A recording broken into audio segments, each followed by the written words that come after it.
6 de la mañana, 55 minutos. Tengan ustedes muy buenos días. Televidentes amigos, gracias por seguirnos en Ecuador y otros países y continentes por medio de las señales de Ecuador TV y Gama Visión y por nuestras redes sociales. Esto será Primera Impresión en esta mañana de jueves 15 de marzo de 2018. Estarán aquí Mariana Yepes, ex fiscal del Estado e integrante de la Veeduría para la Auditoría de la Deuda Pública. El tema, el informe preliminar del examen especial de la Contraloría General del Estado a la deuda pública contratada entre el 2012 y mayo de 2017 y las consecuencias jurídicas para sus responsables e implicados. Y ese también será el tema que abordaremos más adelante con el Contralor General del Estado subrogante Pablo Celi, los hallazgos, confirmaciones y pendientes que arroja el informe preliminar sobre la deuda pública. Y finalmente, en nuestros estudios tendremos a Edgar Carrera, físico y catedrático de la Universidad San Francisco de Quito, para conocer y valorar el legado del desaparecido cosmólogo Stephen Hawking. Esto será Primera Impresión en este día. Acompáñenos. Lo dicho entonces, la deuda pública del Ecuador habría alcanzado el 52% del Producto Interno Bruto a diciembre de 2016, superando el límite legal establecido del 40% del PIB. Así lo determinó el informe preliminar de la Contraloría. Veamos. Miles de jóvenes se enfrentarán el próximo lunes a un desafío que marcará el resto de sus vidas: la posibilidad de acceder a una carrera universitaria y a un futuro que les permite emprender un camino de éxito para ellos y sus familias. Quisiera irme a otro país a tener una empresa grande. ¿De qué? De la informática, ser un licenciado en informática. 168,000 estudiantes de escala nacional se postularon para el sistema de educación superior público y privado. 72,011 son de grupo escolar de ciclo Costa y 96,812 son de años anteriores. Hemos aumentado la oferta de educación superior en un 40%. Sí, en un 40%. Ahora, el sistema de educación superior puede acoger en este primer ciclo del 2018 a cerca de 130,000 estudiantes entre instituciones públicas y privadas. De los 130,000 cupos, 90,000 corresponden al sistema público en 30 universidades y 26 institutos técnicos y tecnológicos del país. Debemos propender que acceda y se matricule, pero además que permanezca y finalmente que culmine con la graduación. Los estudiantes a través de la plataforma Ser Bachiller podrán postular al sistema de educación superior en 3 etapas. La primera se realizó del 7 al 11 de marzo. 2 procesos de asignación de cupos se habilitarán, del 16 al 19 y del 22 al 25 de marzo. Los jóvenes deberán aceptar o rechazar el cupo asignado por el sistema. El segundo proceso de postulación será del 28 al 31 de marzo, en el que los bachilleres elegirán las carreras y la asignación de los cupos se llevará a cabo del 4 al 6 y del 10 al 12 de abril. Para acceder a la educación a distancia se realizará un tercer proceso de postulación el próximo mes de julio. Si no lograron cupo en esta vez, haremos nuevamente cursos de nivelación general, totalmente gratuitos, que ningún joven se quede sin cumplir sus sueños. Los estudiantes que hayan obtenido las calificaciones más altas en el examen Ser Bachiller serán parte del grupo de alto rendimiento. Tendrán la oportunidad de acceder a una beca en una universidad pública o privada a escala nacional o internacional. Esas becas cubren manutención, pero también los temas de colegiatura. Valeria Villarroel, Telediario. Allá. Muy bien, son las 6 de la mañana con 59 minutos. Estábamos dialogando ya con nuestra primera invitada, Mariana Yepes, ex fiscal general del Estado, miembro de la Veeduría para la Auditoría de la Deuda Externa. Ayer Pablo Celi, Contralor General del Estado subrogante, confirmó que al 31 de diciembre de 2016 la deuda consolidada del país habría alcanzado el 68.4% con relación al Producto Interno Bruto, 65.700 millones de dólares. Esto significa que, de acuerdo al organismo de control, a 5 meses de concluir el gobierno de Rafael Correa, su administración había superado en casi 30 puntos porcentuales el límite legal del endeudamiento establecido por el Código de Planificación y Finanzas Públicas en la cota del 40% del PIB. ¿Quiénes y cómo son los responsables de estas decisiones? Se lo preguntamos a nuestra invitada Mariana Yepes. Buenos días, gracias por estar aquí. Muchas gracias por invitarme. Está planteada la pregunta. Sí, efectivamente nosotros formamos parte de una auditoría que lo que hizo es un acompañamiento a la Comisión de Auditores. Y nos hemos podido enterar, según eso, que no solamente hubo el endeudamiento, sino que para lograr ese endeudamiento, la superación del 40% permitido por la ley con relación al Producto Interno Bruto, pues el presidente de la República hizo una modificación a la ley y por tanto al reglamento mediante un decreto simplemente. Y con ese decreto... Entendemos que modificó el reglamento, no la ley. Pero el reglamento es parte de la ley. Sin duda. Sí, o sea, el reglamento es para poner en vigencia la ley, en ejecución la ley, pero modificó el reglamento y ese decreto le permitió, permitió a la presidencia y a las autoridades financieras hacer la modificación. Una modificación, o sea, no tomar en cuenta el 40%, ¿no? Y eso es, considero que ese es un tema sumamente grave, porque con un acto administrativo no se puede modificar actos legislativos. Y la intención habría que ver cuál era, ¿no? Y después existen otros hechos que son un poco graves, considero yo que son así, el haber... permitido que los préstamos, las ventas anticipadas del petróleo no sean consideradas deuda. ¿Cómo puede ser una venta anticipada que produzca intereses que debe pagar el Estado y que pagó el Estado? Hay parte que no lo ha pagado todavía, pero eso no está dentro del ámbito de la deuda. Yo quisiera abordar el primero de los temas que usted ha señalado. En efecto, el 20 de octubre de 2016, el presidente Rafael Correa reformó vía decreto ejecutivo el reglamento del Código Orgánico de Planificación y Finanzas Públicas. Modificó el artículo 135 que le permitió estimar la deuda bajo la denominación de deuda consolidada. La deuda no consolidada no se registraba como deuda. Exactamente, los estados consolidados, ¿de acuerdo?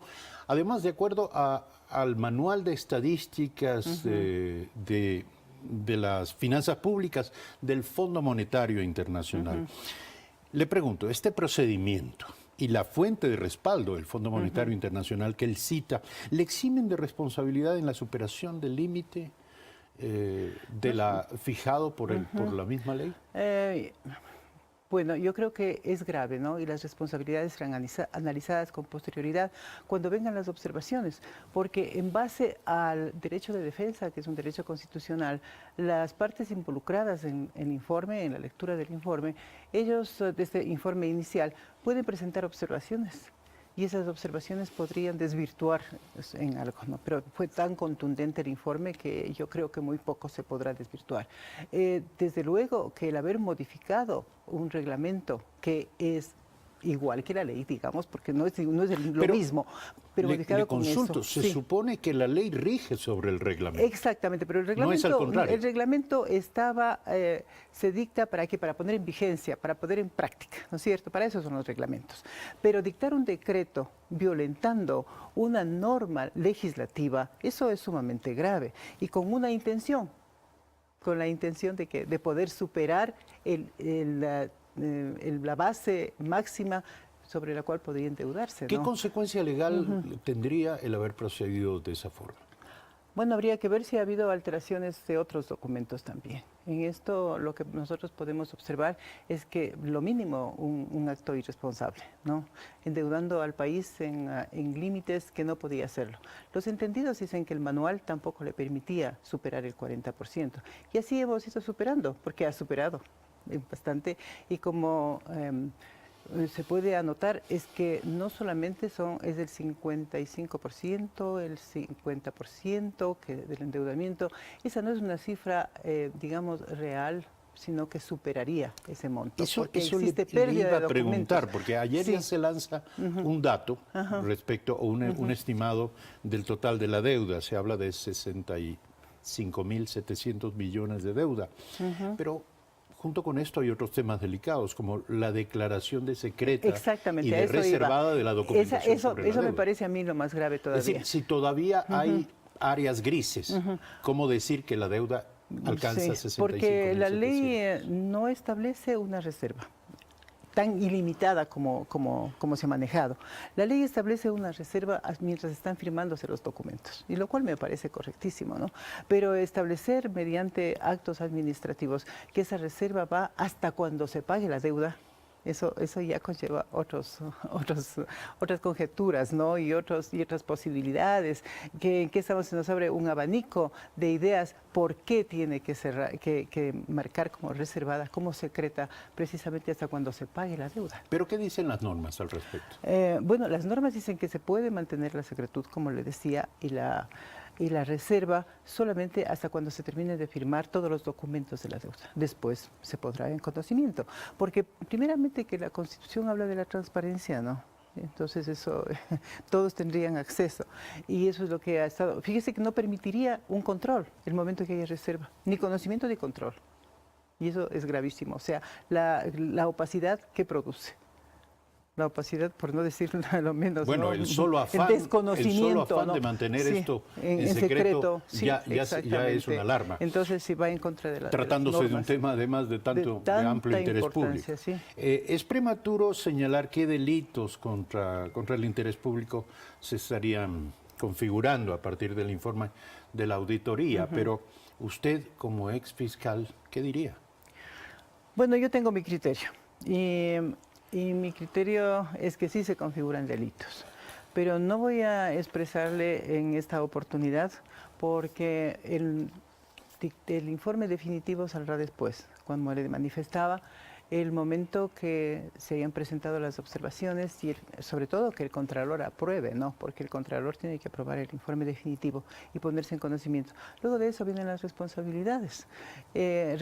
Habrá, desde luego, responsabilidades administrativas. Yo creo que eso habrá, lo mínimo que puede haber. Habrá responsabilidades civiles y yo estimo que sí puede haber responsabilidades penales. Pero no es el momento como para decir sobre qué he hecho. No, sin duda, sí. Sin duda. Ni en qué tipos penales. Sí, exactamente, no me atrevo a decir. Sin embargo, la pregunta cabe, ¿cuáles son los responsables o los implicados? Ya se ha hecho lectura a los representantes legales. Hay exministros de finanzas, hay subsecretarios, ¿no? Habría que ver hasta dónde avanza esa responsabilidad, quién es la persona que ordenó la secretud, la reserva, que eso es algo gravísimo. También que no se incorporen las preventas petroleras en el monto de la deuda, con lo cual también está desinformando o quizás estableciendo la posibilidad de seguir en endeudamiento. Que hay un hecho gravísimo, que se viola el artículo 1 de la Constitución de la República, porque en el artículo 1 de la Constitución existe la disposición expresa de que es el Estado el dueño del petróleo, ¿no? Entre otros bienes. ¿Y qué se ha hecho? Se ha permitido que el Petroecuador haga las negociaciones. Entonces, con eso no es un bien de Petroecuador, es un bien del Estado. Pero Petroecuador actúa a nombre del Estado. No, ¿qué poder tiene? Pero no para hacer esas negociaciones. No le comprendo, porque las facultades y competencias de Petroecuador están en el campo de la explotación de la explotación y la comercialización. Correcto. Ya, pero para hacer preventas, ¿qué significa? Que todavía el petróleo está sin explotación. Está bajo tierra. Exactamente. Claro. ¿Y eso quién es el dueño? ¿Quién es el que puede disponer? Solamente el Estado, ¿no? Es un patrimonio estatal, no es Petroecuador. O sea, ¿toda venta anticipada de petróleo es ilegal en su opinión? En mi opinión es ilegal y además no es venta anticipada en las condiciones en que se le hizo en el país, porque generó intereses. Intereses que tiene que pagar el Estado. Era propiamente una deuda. Era una deuda, sino que estaba camuflada. ¿Cuál es la implicación del expresidente Rafael Correa? Se lo pregunto porque es evidente que él es el autor y firmante del decreto ejecutivo 1218, en el que se modifica el reglamento de la ley y por lo tanto se da paso a esta visión flexible, por decirlo menos, respecto de cuál es el límite del endeudamiento. Bueno, este informe inicial mencionó a todos, sin nombres, pero mencionó inclusive al presidente de la República. Entonces será de acuerdo a la responsabilidad que tenga, de acuerdo si él firmó el decreto, como efectivamente lo firmó, pero vamos a ver si esa responsabilidad es de carácter administrativa o tiene implicaciones de otra naturaleza más grave. Son las 7 de la mañana con 10 minutos. Nuestra invitada Mariana Yepes, integrante de la Veeduría Ciudadana, que ha observado, ha hecho un acompañamiento a este proceso de estudio, de investigación, de auditoría acerca de la deuda pública entre el año 2012 y mayo del 2017. Hay otro tema que creo que es muy importante. Ayer estuvo, y entiendo que llegó un poco tarde, pero estuvo en la lectura, el abogado Alexis Mera, representante legal del expresidente Rafael Correa. Y a la salida, el abogado Mera señaló que le extrañaba el enfoque que se estaba dando a esto, dado que también estaría señalando responsabilidades sobre el actual presidente Lenín Moreno. Si ya se había superado a diciembre de 2016 el límite del endeudamiento de acuerdo a la ley, todo acto posterior que también conduzca al incremento de este endeudamiento tiene responsabilidades. ¿Qué opina? Bueno, es una forma de defensa, yo creo, ¿no? El doctor Mera no estuvo en toda la lectura, pero entiendo que fue porque él estuvo en el acompañamiento profesional en la rendición de una versión del expresidente Correa, ¿no? Entonces, cuando concluyó esa diligencia, él pasó a la Contraloría. Y yo creo que no fue objeto de examen el comportamiento, digamos, del presidente Moreno respecto del endeudamiento. Eso será me imagino que será motivo posterior, ¿no? Será un objeto posterior. Pero lo que aquí estábamos analizando son una serie de factores, una serie de elementos como esto del decreto, y la falta sobre todo de autorización de la Asamblea para poder adoptar endeudamientos superiores al 40%. Eso es una norma legal que no se sujetó, que no se sometió, sino que más bien fue modificada mediante decreto. No olvidemos que el abogado Mera fue el director jurídico, asesor jurídico de la presidencia. Yo pienso que es un hombre con muchísima experiencia, conocimientos y capacidad también, pero él es el autor de las reformas de la ley mediante decreto. Es decir, ¿diría ¿no? usted que el abogado Alexis Mera necesita un abogado también? No me atrevo a decir. Veamos No cómo salen los resultados, ¿no? Sí. ¿Qué sigue en términos Bueno, procedimentales? en términos procedimentales, de aquí tenemos 5 días para que presenten, ¿no? Todo depende de si ayer retiraron los informes, el borrador del informe, porque estaba a disposición de todos los involucrados, todos los mencionados, y los que han retirado tienen 5 días término para presentar sus observaciones. Hay otras personas que pueden retirar el último día y ahí tienen 5 días también para presentar las observaciones. Luego de eso se hará un análisis de las observaciones, nosotros haremos un acompañamiento también a las observaciones y después el Contralor hará un estudio y aprobará, ¿no? La aprobación es básica.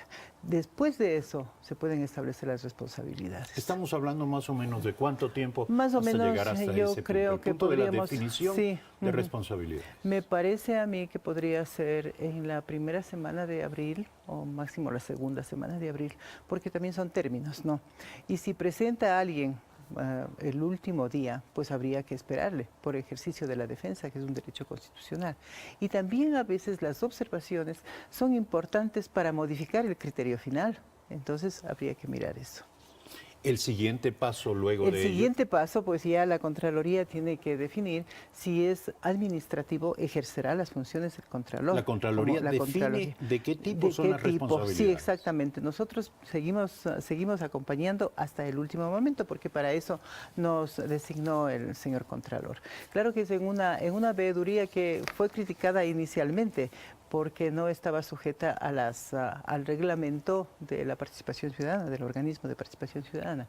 Pero la Constitución habla del poder ciudadano, que puede ejercerlo cualquier persona, ¿no? Y nosotros somos un acompañamiento, no una veeduría propiamente, con las funciones de veedores, sino de acompañamiento y de revisión de todos los documentos. Determinado el tipo de responsabilidades que involucra, que implica el resultado, la conclusión final de la auditoría, y a quienes implica a su vez. Exactamente, con nombres y apellidos. Esto pasa a la Fiscalía. Sí, depende, porque si es administrativo, quien ejerce la responsabilidad, o sea, para el cumplimiento de esa responsabilidad, sería el Contralor, ¿no? Ya ve que usted ha visto y sabe que puede haber inclusive la destitución de funciones en algunas ocasiones, si es que todavía está en funciones la persona involucrada. Lo otro son las glosas, el momento que existe una responsabilidad civil también que le corresponde al Contralor. Pero en cuanto a la responsabilidad penal, ese es un documento posterior, totalmente reservado y que se presenta a la Fiscalía. Correcto. Sí, hay delitos que también, como debe saber, como el peculado que requiere el informe de la Contraloría. Sin ese no se puede iniciar porque existe como requisito de prejudicialidad, de procedibilidad, más bien dicho, para que el fiscal inicie el proceso. Es un tema que hay que modificarse, porque En le está efecto. limitando al fiscal. 7 de la mañana con 15 minutos. Dos preguntas finales. La primera se refiere al ocultamiento de documentos. ¿Cómo no? Otra de las conclusiones preliminares, dado que el informe de ayer es un informe preliminar, se refiere a esto precisamente, al hecho de que han desaparecido documentos. Eso es gravísimo. Esto es gravísimo. Gravísimo. Y así luce, y así Gravísimo, nos parece. porque habría que investigar eso, tal vez la Contraloría, o ya oficiar al final de todo eso, ya delimitando todo, sin haber una anticipación de opinión de mi parte, pero yo creo que deberían preocuparse para que la Fiscalía investigue quién fue el responsable de la documentación, ¿no? Para que haga una investigación, y de eso podrían salir una cantidad de situaciones que le complicarían a quien era responsable y no digamos que lo sustrajo, sino que lo confundió. Son documentos de gran importancia que no podría actuarse con esa irresponsabilidad.